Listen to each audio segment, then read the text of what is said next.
Poland நாடோடி கதை. ஒரு மாந்தோப்பில் சிட்டுக்குருவி ஒன்று வாழ்ந்து வந்தது. ஒரு நாள் அது பக்கத்து ஊருக்கு பறந்து சென்றது. அங்கு ஒரு சாலை ஓரத்தில் இறைச்சிக் கடை ஒன்று இருப்பதை அது கண்டது. அங்கு குட்டி நாய் ஒன்று பசியோடு அந்த இறைச்சி துண்டுகளை பார்த்து கொண்டிருப்பதை குருவி கவனித்தது. கடைக்காரன் அயர்ந்த நேரத்தில் ஓர் இறைச்சி துண்டை கொத்தியது. அதை குட்டி நாயின் அருகே போட்டது. ஆசையுடன் இறைச்சி துண்டை கவ்விய நாய்க்குட்டி ஒரு மரத்தின் பின்னால் அமர்ந்து உண்டது. குருவியை பார்த்து நன்றி என்றது. நாளடைவில் இரண்டும் நண்பர்களாகின.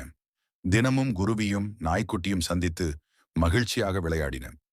ஒரு நாள் குடிகாரன் ஒருவன் குதிரை வண்டி ஓட்டிக்கொண்டு அந்த வழியில் வந்தான். வேண்டுமென்றே சாலை ஓரத்தில் அவன் வந்தான். ஓரமாக வராதே என குருவி எச்சரித்தது. இருந்தாலும் அவன் கேட்கவில்லை. சாலை ஓரத்தில் தூங்கிக் கொண்டிருந்த நாய்க்குட்டி மீது வண்டி ஏறியது. சிறிது நேரத்தில் நாய்க்குட்டி இறந்தது. இதைக் கண்டு வருந்திய குருவி வண்டிக்காரன் மீது கோபம் கொண்டது.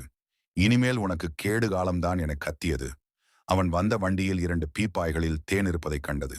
ஒரு பீப்பாயின் மூடியை பலங்கொண்ட மட்டும் கொத்தி கொத்தி இழுத்தது. அதனால் பீப்பாயில் இருந்த தேன் தெருவில் கொட்டி பிறகு காலியானது. மீண்டும் குருவி பறந்து சென்று மற்றொரு பீப்பாயின் மூடியை கொத்தி இழுத்தது. அதிலிருந்த தேனும் சாலையில் கொட்டியது. பிறகு வண்டியின் முன்னால் சென்ற குருவி முதல் குதிரையின் கண்களை கொத்தியது. வேதனையால் குதிரை துள்ளியது. கனைத்துக் கொண்டே திமிரியது. வண்டிக்காரன் மிகுந்த கோபத்துடன் சவுக்கை எடுத்து குருவியின் மீது வீசினான். குருவி சட்டென்று பறந்துவிட்டது. அதனால் சவுக்கின் நுனி குதிரையின் நெற்றியில் பட்டு வலி உண்டாக்கியது. வலி பொறுக்காத குதிரை அந்த இடத்திலேயே விழுந்து இறந்துவிட்டது. குருவி பறந்து வந்து 2வது குதிரையின் கண்களை கொத்தத் தொடங்கியது.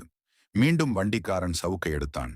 முன்பு போலவே சவுக்கடி குதிரையின் மீது பட்டு அந்த குதிரையும் இறந்தது. வண்டிக்காரன் தன் மனைவியிடம் நடந்த நிகழ்ச்சிகளை மிகவும் வருத்தத்துடன் கூறினான். என் கையில் குருவி அகப்படட்டும், அதன் கழுத்தை இறுக்கி கொன்று விடுகிறேன் என்றான். அந்த நேரம் குருவி ஜன்னலின் மீது வந்து அமர்ந்தது. இதுதான் நமக்கு கஷ்டத்தை தந்த குருவி என்று கத்தினான். உடனே அவன் மனைவி கொள்ளிக்கட்டையை எடுத்து வந்து குருவி மீது வீசினாள். குருவி தப்பித்தது. ஆனால் ஜன்னலில் இருந்த திரைச்சீலையில் தீப்பிடித்தது. அது சரசர்வென பரவி வீட்டையே எரிக்கும் அளவுக்கு வந்தது. என் நண்பனை கொன்ற உனக்கு இந்த தண்டனை போதுமென்று நினைக்கிறேன்.